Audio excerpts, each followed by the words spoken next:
Et on parle donc de la fronde des policiers. Les négociations battent leur plein au ministère de l'Intérieur. Denis Jacob, que faites-vous ici ? Eh bien, je suis avec vous parce que je ne peux pas être au ministère de l'Intérieur. Et j'en profite d'ailleurs de votre invitation pour demander solennellement à Christophe Castaner de recevoir mon organisation. Pourquoi ils ne vous reçoivent pas ? Eh bien, parce que dans la police nationale, vous avez, enfin, au ministère de l'Intérieur, vous avez une représentation syndicale qui est déterminée aux élections professionnelles. Vous avez la détermination générale au titre du comité technique ministériel où je siège, parce que la CFDT est représentative sur l'ensemble du périmètre du ministère de l'Intérieur. Et puis, vous avez une représentation syndicale qui est déterminée sur la police. Et là, uniquement sur la police. Uniquement sur la police. Et là, la CFDT n'y est pas. D'accord. Et je trouve ça dommageable. Donc vous n'êtes pas représentatif, en gros, pour ce qui est de la police. Les autres, ce n'est pas vous, c'est ça ? C'est ça. Si vous voulez, Alternative Police CFDT n'est pas représentative aujourd'hui sur la police nationale, mais nous le sommes sur l'ensemble du périmètre du CT ministériel. Et le souci, c'est que le ministre de l'Intérieur a fait des annonces hier soir à la fois pour la police et à la fois pour les agents de préfecture, c'est-à-dire sur l'ensemble du périmètre, et nous n'y sommes pas. Je rappelle quand même que la CFDT est la première organisation de France, tout secteur confondu. Public et privé, depuis peu de temps. Donc, on a compris pourquoi vous étiez avec nous. Hier, il y avait donc une réunion à laquelle vous n'étiez pas. Oui. Hier, place Beauvau, on a vu le tour de table. Hein, vous avez vu les images il y a un instant. On va écouter maintenant les syndicats de police qui y étaient. Bon, ils n'étaient pas forcément très contents. Il y avait juste une prime exceptionnelle de 300 € annoncée. Hein. C'est normal. Nous sommes dans un schéma de négociation. Cette négociation, elle nous a conduit, comme ça a été dit, à faire des propositions. Ça a conduit le ministre à nous en faire de son côté. Nous ne sommes pas tombés d'accord. Donc pour le moment, nous ne sommes ni déçus ni satisfaits, puisque les négociations continuent. Pour ce qui concerne l'unité HGP Police, on appelle tous les policiers adhérents, sympathisants et non syndiqués à se joindre au mouvement initié par Alliance Police Nationale demain matin. Voilà, donc avant de parler de l'annonce de ce matin, cette annonce hier, c'était la prime exceptionnelle de 300 €.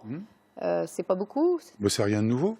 Rien de nouveau sous les tropiques, comme on peut dire. Emmanuel Macron l'a annoncé il y a 15 jours lors d'un déplacement dans une compagnie républicaine de sécurité à Paris qui était engagée sur les gilets jaunes. Et il avait annoncé cette prime de 300 €. Et dès cette annonce-là, il y a eu bien évidemment des reprises presse que nous avons communiquées sur nos réseaux sociaux et on a eu un tollé. Les policiers ne veulent pas 300 € pour solde de tout compte et surtout pas avoir le sentiment qu'avec cette prime, on leur demande après, ben voilà, vous avez eu 300 €, vous êtes content, vous vous taisez. Non, ça, ils n'en veulent pas. Et quand j'entends mes collègues des autres syndicats, pourquoi il n'y a rien hier soir ? Mais quand vous avez un syndicat qui appelle le 20, un autre qui appelle le 19, un autre qui appelle le 18 ou encore un autre qui appelle le 26 janvier à se rassembler et qu'on va en ordre dispersé plutôt que de s'unir pour défendre les intérêts généraux, il ne faut pas s'attendre à de grandes annonces. Donc j'espère me tromper, j'espère que Christophe Castaner annoncera des mesures qui répondent aux attentes des collègues. Nous, on a saisi depuis le 10 décembre l'ensemble des parlementaires, le président de la République, le Premier ministre, le ministre de l'Intérieur. À ce jour, on n'a pas de réponse, avec un constat, des propositions et des solutions. Parce que contester, c'est bien, on peut le faire aussi. Moi, je suis d'accord pour une action unitaire. Est-ce que vous êtes sur la même ligne que M. Lefebvre qu'on a reçu ici, c'est-à-dire, outre la prime qui est Yves Lefebvre de CGP Police FO. Hein. Allez, voilà, c'est ça. C'est-à-dire l'augmentation de la prime que vous percevez chaque mois, qui est de 200 et quelques euros, de la porter à 300, et le remboursement des heures sup. Ça, c'était le socle de ce qu'ils demandaient. Les collègues, c'est pas ce qu'ils veulent. Les collègues, ils veulent qu'on s'attaque au fond. Alors, les heures supplémentaires, c'est un problème. Ça, c'est clair. Ça fait 30 ans qu'on ne les règle pas. Alors, il y a 24 millions d'heures supplémentaires qui n'ont pas été réglées. Et ce matin, le secrétaire d'État, enfin le numéro 2 en gros, du ministère de l'Intérieur, Laurent Nunez, annonce un calendrier pour payer aux forces de l'ordre les 274 millions d'euros en heures supplémentaires que l'État vous doit. C'est une bonne chose, ça, non ? Non. Pourquoi ? Parce que c'est 13,70 € de l'heure. Donc déjà, je considère que c'est sous-payé par rapport à l'investissement et à l'accumulation de ces heures pendant des décennies. En gros, les forces de l'ordre sont payées 12 € de l'heure, hein, c'est ça ? Oui, c'est ça. Donc 12 € de l'heure, l'heure supplémentaire, c'est de l'heure supplémentaire. Je rappelle que dans le privé, les 8 premières heures doivent être majorées de 25%, puis ensuite de 10%. Donc on n'est déjà pas dans le même ratio. Mais ça va plus loin. Les policiers, ils ne veulent pas qu'on décide à leur place. Nous, syndicats, notre rôle, c'est pas de dire il faut telle solution ou telle solution. Il faut que nous, on propose un panel de possibilités, parce qu'on a des collègues qui veulent effectivement se faire payer leurs heures supplémentaires à un taux honorable, mais on en a d'autres qui veulent avoir un peu plus de vie de famille, donc qui veulent le récupérer. Et nous, on fait une proposition concrète qui n'impacte pas le budget de l'État à l'instant T, à savoir la création d'un compte épargne retraite qui permettrait à des policiers d'épargner leurs heures supplémentaires pour générer des trimestres d'annuité retraite. C'est pas déjà le cas, parce que non, justement, ça M. n'existe Lefebvre pas. expliquait que certains partaient très longtemps avant leur limite de la retraite pour récupérer toutes ces heures. Non, c'est pas ça. C'est ce qu'il nous a dit. Il a mal expliqué, alors excusez-moi. On le retrouvera demain, il sera notre invité demain, donc on en reparlera avec lui. L'administration, le ministère de l'Intérieur est obligé de vous donner vos heures supplémentaires. C'est des heures récupérables. Dans la police, on ne les paye pas. Elle doit être récupérée. Sauf que l'organisation de la police aujourd'hui ne permet pas aux effectifs de récupérer, puisque travaillent à flux tendu. Donc, ils ne peuvent pas les récupérer. Donc, du coup, on les accumule au fil du temps.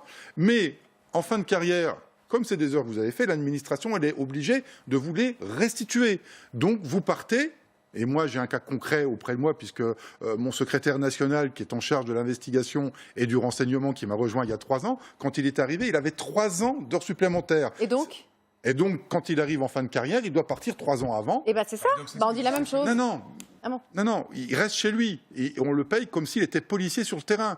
Nous, c'est pas ce qu'on demande. Il prend pas sa retraite, mais il reste chez lui. Ah oui, d'accord. Voilà, Oh là là. c'est ça. Ouais. Nous, ce qu'on demande, c'est qu'un policier qui aujourd'hui rentre de plus en plus tard au ministère de l'Intérieur, quand il doit faire son nombre d'annuités, qu'il puisse épargner ses heures supplémentaires pour gagner des trimestres et partir plus tôt. Vraiment, ça me rappelle quelque chose, parce que finalement, ce qu'ils vivent au ministère de l'Intérieur, c'est ce qu'on vit à la santé, c'est toute la fonction publique en fait. Mais au-delà de ces histoires de primes d'argent corporatistes, parce que ça pourrait être pour nos téléspectateurs pris pour quelque chose de corporatiste, vous ne demandez pas autre chose, vous ne demandez pas un changement de cette ligne un peu de néo-management, de primes, de chiffres, j'allais dire, parce qu'on vous demande de la rentabilité à chaque fois, de moins en moins de moyens. Tous les problèmes, toute la colère des policiers que l'on gère depuis des années, parce que c'est pas au moment des Gilets jaunes qu'on le règle, c'est récurrent. Il y a 2 ans, je rappelle qu'il y a eu des mouvements de policiers en colère. Ce qu'ils veulent, c'est qu'on règle fondamentalement leurs conditions de travail.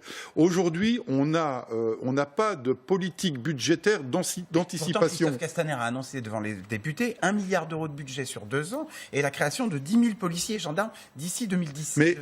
D'ici la fin du quinquennat. Mais pourquoi on annonce ça? Parce qu'aujourd'hui, on dit il faut plus d'effectifs, mais il faut plus d'effectifs parce que la structuration de la police nationale demande plus d'effectifs pour assurer l'opérationnalité. Mais on a voté une réforme au sein de la police nationale il y a 2 ans, qui s'appelle la réforme territoriale de la sécurité publique, qui consiste à fusionner tout un tas de petites unités qui n'arrivent plus aujourd'hui à fonctionner et qui ne permet pas aux agents de prendre leur repos, de fusionner tout ça dans un grand service polyvalent de police, ce qu'on appelle la police d'urgence. Donc un jour, vous faites de la police secours, le lendemain, vous allez faire de la brigade anticriminalité, le surlendemain, vous allez faire de la police de proximité.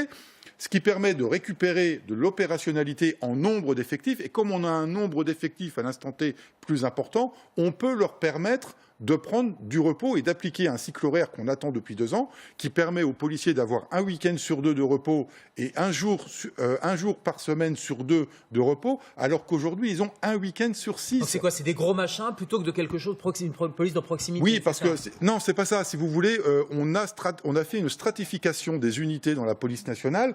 Chacun y est allé, chaque gouvernement, chaque ministre ou chaque directeur de la police y est allé de sa volonté de créer une nouvelle unité. Et donc, on a superposé des unités, mais chaque unité est constituée d'un nombre d'effectifs restreint. Donc ça n'arrive plus à tourner et ils ne peuvent plus prendre leur repos. Ce que vous demandez, attendez. Mais même si on vous paye toutes ces heures sup et qu'on augmente l'effectif, le nombre de policiers, le problème est quand même plus profond. C'est-à-dire qu'aujourd'hui, être policier et faire son travail, c'est compliqué. Il y a des policiers qui sont obligés de mettre la main à la poche pour acheter une lampe torche.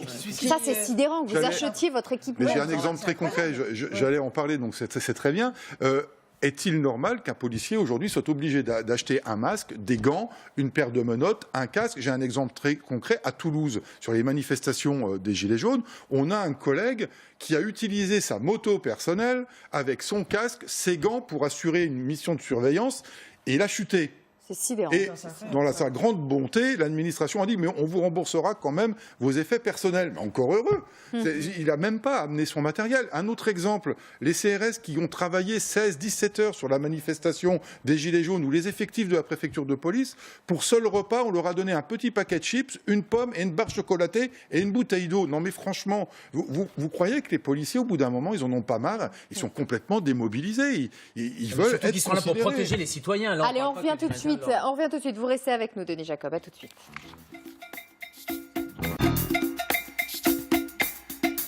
Suite de notre émission avec notre invité Denis Jacob. Merci d'être à nos côtés. Vous êtes représentant donc de la police syndicale alternative police CFDT. Il y a eu 2 annonces de fait du ministère. On sait que les forces de police doivent être à nouveau reçues par Christophe Castaner cet après-midi. La première, c'est hier, une prime exceptionnelle de 300 €. Vous dites, bon, c'est ridicule. On en a parlé. La deuxième, c'est ce matin, le ministère de l'Intérieur, donc Laurent Nunez, le numéro 2, qui annonce la prise en charge à travers un calendrier, la mise en place d'un calendrier, le paiement de 274 millions d'euros en heures supplémentaires que l'État vous doit. Et alors très sincèrement, on s'attendait tous ce matin à ce que vous nous disiez super, c'est bon, ils nous ont entendus. En fait, vous nous dites non. Non, parce que nous souhaitons que les policiers puissent avoir le choix de pouvoir se reposer, de pouvoir de se voir payer les heures ou de pouvoir participer à cette création que nous faisons de compte épargne retraite pour partir plus tôt à la retraite. Et donc vous dites le paiement des heures supplémentaires, c'est une des solutions, mais on veut d'autres possibilités. Oui, il faut qu'on laisse le choix aux policiers de pouvoir, parce qu'on a des policiers qui préfèrent se reposer, et puis on a des policiers qui préfèrent se faire payer, voire peut-être un peu des deux. Profiter de leur famille, avoir un peu de temps. Profiter de leur famille, et que là, à la lecture de ce qui est paru, ça fait un taux horaire de l'heure supplémentaire qui est en deçà de ce qu'elle devrait être payée. Parce que vous êtes payé 12 € de l'heure, et là, ça vous amène à un taux horaire d'heure supplémentaire à 13 €. Ça fait à 13,70 €. Alors que ça devrait être de... C'est les 8 premières heures supplémentaires, si on calque par rapport à ce qui se passe ailleurs. C'est pas décidé avant, c'est une question toute bête, mais dans les contrats de travail d'un policier, c'est pas marqué que non, parce que dans la police nationale, on n'est pas censé nous payer les heures supplémentaires. On doit nous les donner en repos. D'accord. Ça a toujours été comme ça. Sauf que les repos, on les a pas. Donc à un moment donné, il faut bien régler toutes ces heures supplémentaires.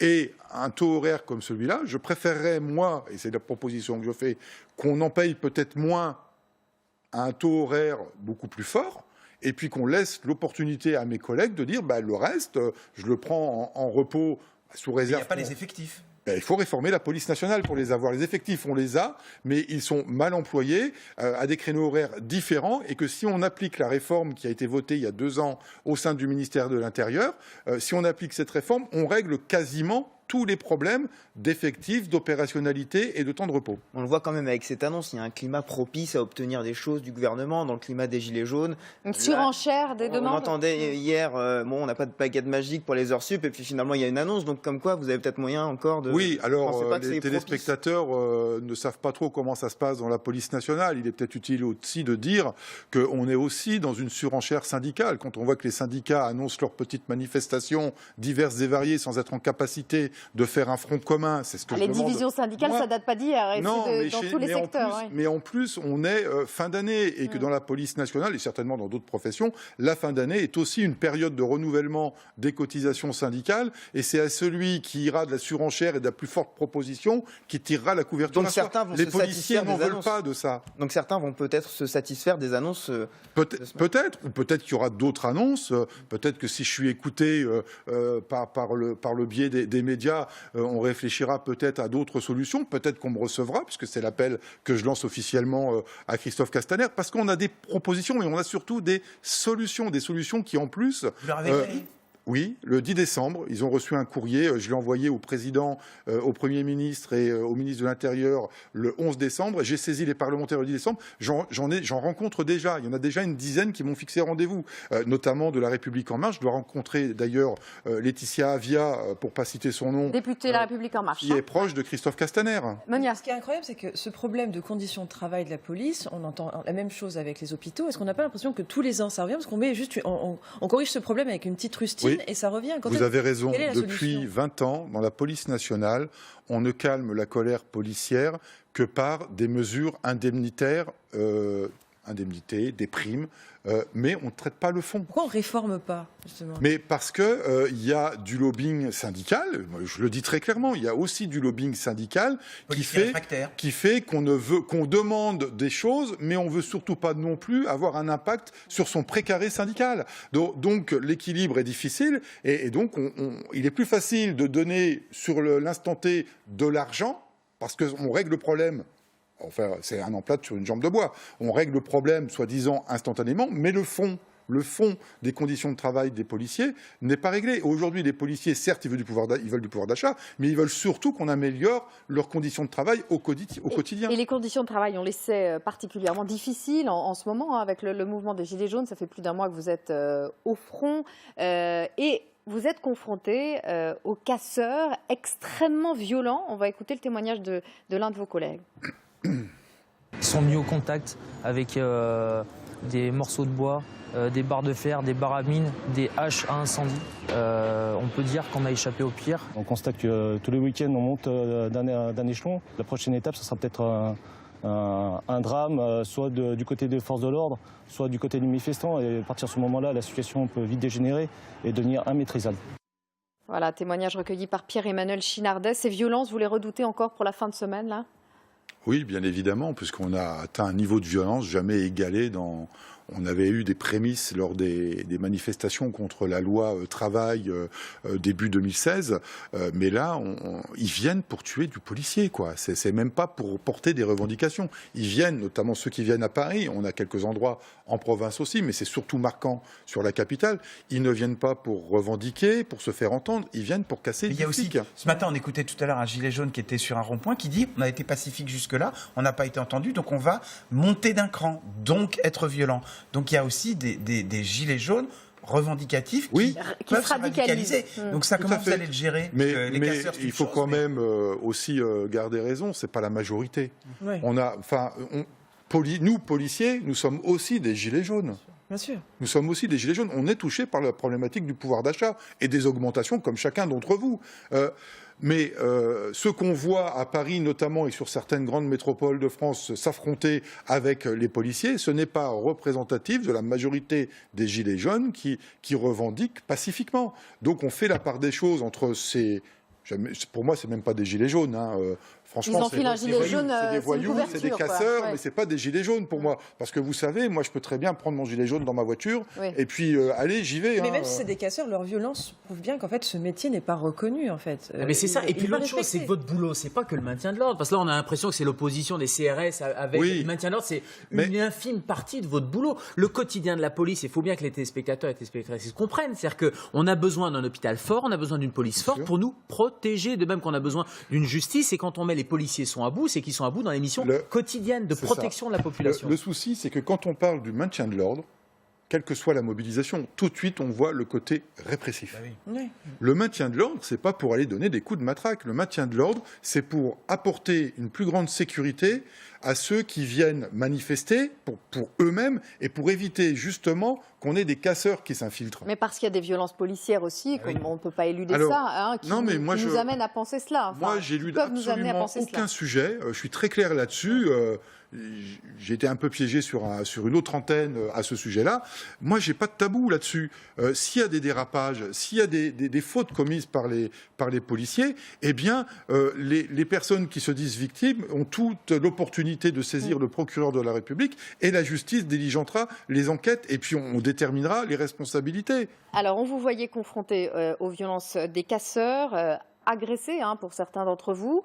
Les pompiers également sont davantage agressés. Le nombre d'agressions déclarées par les sapeurs-pompiers en intervention ont grimpé de 23% en 2017, après 17% en 2016. Ça, vous le constatez aussi. Oui, on le constate malheureusement depuis de trop nombreuses années. C'est malheureusement pas nouveau.